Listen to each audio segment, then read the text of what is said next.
2026 के सबसे बड़े डिजिटल ट्रेंड कॉकरोच जनता पार्टी की दिलचस्प सच्चाई का आज गहराई से विश्लेषण करते हैं।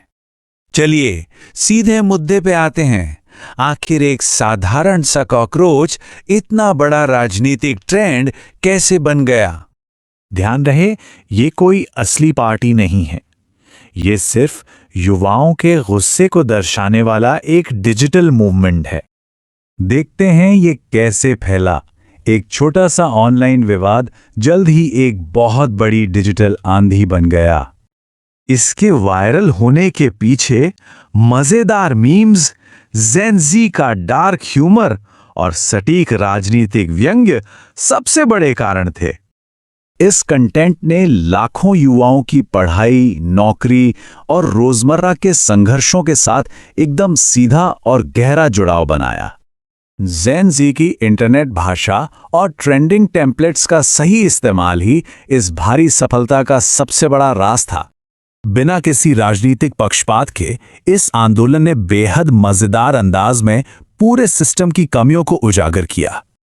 सबसे दिलचस्प बात तो ये थी कि इसके सदस्यों के लिए रोज 10 घंटे मोबाइल चलाना बिल्कुल अनिवार्य था। सच कहें तो ये सभी मजाकिया नियम बेहद चालाकी से युवाओं की गहरी हताशा और दर्द को छिपाए हुए थे। इन्हीं वायरल हैशटैग्स के दम पर एक व्यंग्यात्मक इंस्टाग्राम पेज कई असली राजनीतिक अकाउंट्स से भी बहुत आगे निकल गया।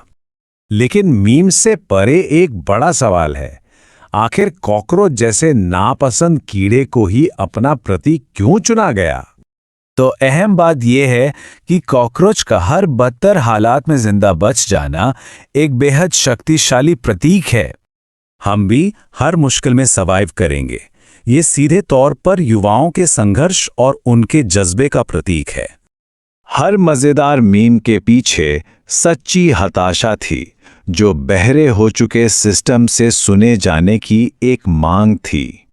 और ये शानदार तरीके से दिखाता है कि आज राजनीतिक जानकारी और चर्चा का पूरा तरीका ही बदल चुका है। इसका दीर्घकालिक प्रभाव बिल्कुल स्पष्ट है। मीम्स और एआई वीडियो अब सिर्फ मजाक नहीं, बल्कि बेहद शक्तिशाली राजनीतिक हथियार हैं।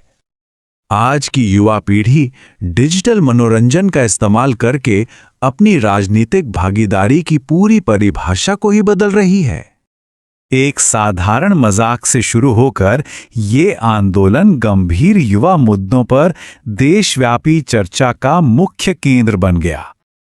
अंत में एक बड़ा सवाल, क्या डिजिटल मीम राजनीति का ये अनोखा रूप 2029 में सचमुच हकीकत बन सकता है?